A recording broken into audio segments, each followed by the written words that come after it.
Class of science में आपका स्वागत है। मैं हूं कन्हैया पवार और हिंदी मीडियम क्लास 10th के पेपर में जो 4 से 5 अंकों के लिए एक महत्वपूर्ण प्रश्न आता है, उस प्रश्न में चित्र बनाने के लिए कहा जाता है। और आज इसे ही महत्वपूर्ण एक प्रश्न हम करने वाले हैं। तो विज्ञान के महत्वपूर्ण चित्रों में से आज एक चित्र हम बड़ी आसानी से स्टेप बाय स्टेप सीख लेते हैं। आपको एक बात बता दूं, आप वीडियो को ध्यान से और आखिरी तक देखिए, क्योंकि मैं अपने हर एक वीडियो में आपको विज्ञान में आने वाले महत्वपूर्ण वस्तुनिष्ठ प्रश्न जैसे कि सही विकल्प, खाली स्थान, सही जोड़ी, इन सभी के उत्तर भी बता दिया करूंगा, जिनकी मेन एग्जाम में आने की संभावना बहुत बहुत ज्यादा रहेगी और आपको बहुत अच्छे मार्क्स आ सकते हैं। जी हाँ, इस चैनल की वीडियोस देख के आप अपने विज्ञान के पेपर में बहुत अच्छे नंबर ला सकते हैं। तो अगर आप चैनल पे नए आए हैं तो आप वीडियो को लाइक कीजिए और सब्सक्राइब कीजिए और अपने फ्रेंड्स में भी इस चैनल को शेयर कीजिए, ताकि वो भी विज्ञान में अच्छे से पढ़कर अच्छे नंबर ला सके। तो आज के चित्र का टॉपिक है न्यूरॉन, यानी कि तंत्रिका कोशिका का चित्र बना रहे हैं। ये प्रश्न आपको तंत्रिका तंत्र का चित्र बनाइए इस नाम से भी आ सकता है। शुरू करते हैं। इस चित्र को बनाने के लिए आपको ज्यादा कुछ नहीं करना है। आप जो है सबसे पहले इस तरीके से एक चांद जैसी आकृति बनाइए, फिर ऐसे ही चांद एक ऐसा बनाइए और एक चांद इस तरफ और इस तरफ। ऐसे करते करते आप ऐसी आकृति बना लेंगे और ये बनाना आपके लिए बहुत इजी है। फिर ये जो दो सिरे हैं, इन दो सिरों को आप आगे तक स्केल की सहायता से खींचते हुए ले जाइए। ये हमारी सबसे इजी स्टेप है। इसके आगे आपको क्या करना है कि इसका एक सिरा ऊपर की तरफ खुल जाएगा और इस रेखा का एक सिरा नीचे की तरफ खुल जाएगा।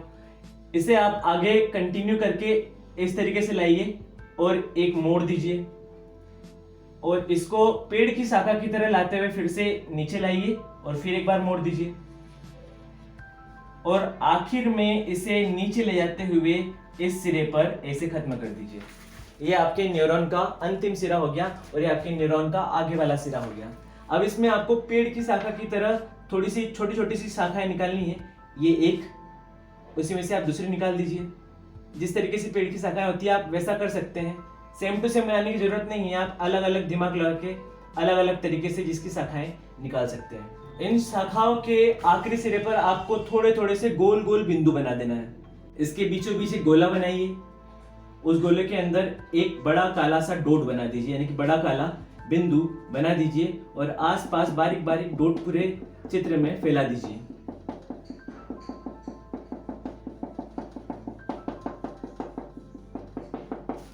बारीक डॉट हो जाने के बाद आपको कुछ कुछ बड़े डॉट बनाना है, जो ऐसे लगे कि इसमें बिखरे हुए हैं कहीं कहीं पर। बड़े बड़े आप किसी भी आकार, थोड़ा सा गोल, चौकोर या त्रिकोण आकार के बड़े बड़े जो है इसमें जो है डॉट डाल दीजिए या बिंदु डाल दीजिए, क्योंकि इनका कुछ स्पेशल नाम होता है जो डायग्राम में अपन नाम लिखते वक्त मैं आपको बता दूंगा। तो इसका आगे वाला सिरा पूरी तरीके से तैयार हो गया है। अब आपको इस तरफ चलना है। इस तरफ चलने के लिए आप इस तरीके से एक रेखा ऐसे उठाइए और इसको गोलाई से काटते हुए यहाँ तक लाइए और नीचे फिर से एंड कर दीजिए। वैसे ही आपको यहाँ करना है, एक रेखा उठाइए, इसको गोलाई से काटते हुए यहाँ पर थोड़ा सा उभार बनाना है ऐसा गोल सा, और फिर यहाँ पे एंड कर देना है। फिर से आपको वही करना है, आप रेखा यहाँ से उठाइए, इसे कंटिन्यू करते हुए यहाँ तक ले जाइए। इस बार उभार हम ऊपर की तरफ दे देते हैं। ये एक उभार बनाया और इसको यहाँ पर हमने खत्म कर दिया और यहाँ पर हम सिंपल वाला जो है आकार बना देते हैं, जो इस तरीके से जाएगा और कंटिन्यू होते हुए यहाँ पर आ जाएगा। याद रखिए, जो आपके जो एंड है, इसके जो ऊपरी वाला हिस्सा है आपका जो गोल टाइप का बने, आपको बिल्कुल चौकोर नहीं बनाना है, वरना चित्र में जो है क्वालिटी नहीं आएगी।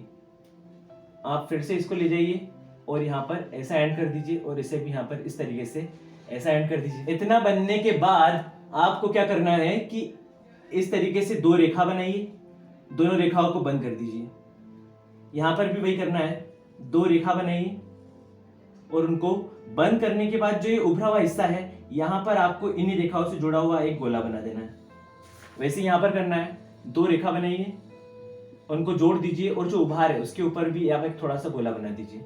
वैसे यहाँ पर करना है। इतना करने पर आपका इस तरीके का जो है बेसिक वाला डायग्राम तैयार हो जाएगा, यानी कि एक आधारभूत चित्र तैयार हो जाएगा। इसके बाद आप कौन से भागों को काला करेंगे मैं ये बता देता हूँ। आपने जो ये अंदर की जो लिखा बनी है इनको पूरा काला कर देना है। मैं आपको दो भाग इसके काले करके बता रहा हूँ। इसके बाद आप इस यहाँ से जो बीच वाली रेखा है इसे भी आप पूरा ब्लैक कर दीजिए। तो इस तरीके से आपका पूरा चित्र तैयार हो गया है। आप इसे सफाई से बनाइए, आपका चित्र बहुत सुंदर लगेगा और साफ दिखने के बाद जब आपका टीचर आपका ये चित्र चेक कर रहा होगा तो आपको इस प्रश्न के पूरे अंक मिल चुके होंगे। अब हम इसके नाम लिखना सीख लेते हैं। 8 से 10 नाम आपको याद करना है। आप 1-2 बार भी प्रैक्टिस करेंगे तो आपको पूरी तरीके से याद हो जाएगी। जब हम इस चित्र में देखते हैं तो मुख्य रूप से 2 चीजें दिखती है, एक ये वाला भाग और एक ये वाला भाग। इस वाले भाग को बोलते हैं साइटोन। साइटोन की जो बड़ी बड़ी शाखाएं निकल रही 1 2 3 4 5, इन्हें बोलेंगे डेंड्रॉन। और ये जो बीच वाली जो काली अक्ष है इसको बोलते हैं एक्सोन। ये तीनों नाम लगभग सुनने में एक जैसे लगते हैं, मैंने इसलिए पहले 3 बता दिए हैं। ये भाग साइटोन, इसकी बड़ी शाखा है डेंड्रोन, और ये जो बीच की जो रेखा जा रही है इसे एक्सोन कहते हैं। और ये जो डेंड्रोन बने हैं 1 2 3 4 5, इनकी जो छोटी छोटी शाखाएं हैं इनको डेंड्रॉइड बोलते हैं। किसी भी कोशिका के अंदर जो द्रव्य भरा होता है, लिक्विड भरा होता है, उसे हम कोशिका द्रव्य कहते हैं। तो इसके अंदर इतना भी द्रव्य भरा होगा इसे हम एक बार में तो कोशिका द्रव्य कहेंगे। लिखते हैं,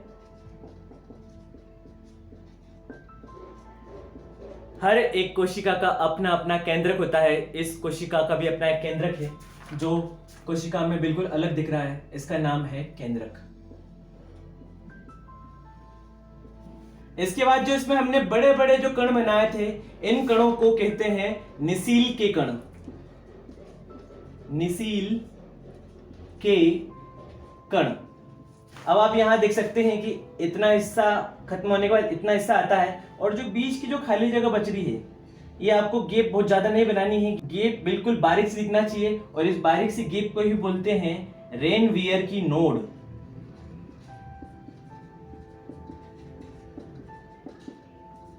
आपको जो ये बाहर वाली परत दिख रही है इस परत को बोलते हैं माइलिन शीथ। इसके ऊपर मैंने हाथ फेरकर आपको बता दिया है, इसका ही नाम है माइलिन शीथ। और ये जो हमने गठान जैसा बनाया था इस गठान को बोलते हैं श्वान कोशिका।